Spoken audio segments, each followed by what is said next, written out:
भारत के संविधान निर्माता और सामाजिक न्याय के पैरवीकार बाबा साहब डॉक्टर भीमराव अंबेडकर की जयंती पर 14 अप्रैल को पूरा देश मना रहा है। अपने पूरे जीवन में उन्होंने समाज के वंचित, शोषित और पिछड़े वर्ग के अधिकारों के लिए संघर्ष किया और एक समतामूलक समाज की नींव रखी। डॉक्टर अंबेडकर को उनके योगदान के लिए मरणोपरांत भारत रत्न से भी सम्मानित किया गया। देश की आज़ादी के बाद उन्होंने भारतीय संविधान के निर्माण में ऐतिहासिक भूमिका निभाई। उनकी जयंती को भारत में समानता दिवस और ज्ञान दिवस के रूप में भी मनाया जाता है। बाबा साहब अंबेडकर की जयंती के मौके पर हम आपको बताएंगे बाबा साहब के राजस्थान दौरे के बारे में। दरअसल डॉक्टर भीमराव अंबेडकर ने 1951 में राजस्थान का ऐतिहासिक दौरा किया, जिसने राज्य के सामाजिक और राजनीतिक परिदृश्य को बदल दिया। उस समय राजस्थान में जातिगत भेदभाव और छुआछूत चरम पर थी और दलित समुदाय को सामाजिक और आर्थिक रूप से हाशिए पर रखा गया था।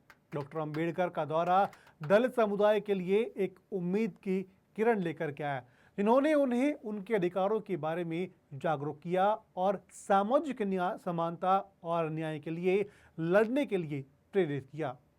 डॉक्टर अंबेडकर ने राजस्थान के कई शहरों और कस्बों का दौरा किया, जिनमें शामिल है, उसमें पहला स्थान है जयपुर, जहां राजस्थान की राजधानी होने के चलते जयपुर डॉक्टर भीमराव अंबेडकर के दौरे का एक महत्वपूर्ण केंद्र था।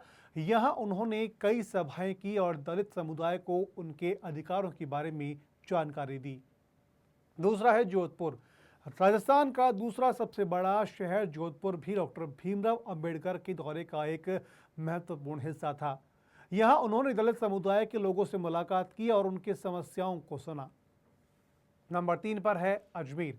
राजस्थान का एक और महत्वपूर्ण शहर अजमेर भी डॉक्टर अंबेडकर के दौरे का हिस्सा था, जहां उन्होंने दलित समुदाय के लोगों को सामाजिक समानता और न्याय के लिए लड़ने के लिए प्रेरित किया। डॉक्टर अंबेडकर ने इन शहरों के अलावा राजस्थान के कई अन्य कस्बों और गांवों का भी दौरा किया। उन्होंने दलित समुदाय के लोगों से मुलाकात की और उनकी समस्याओं को सुना।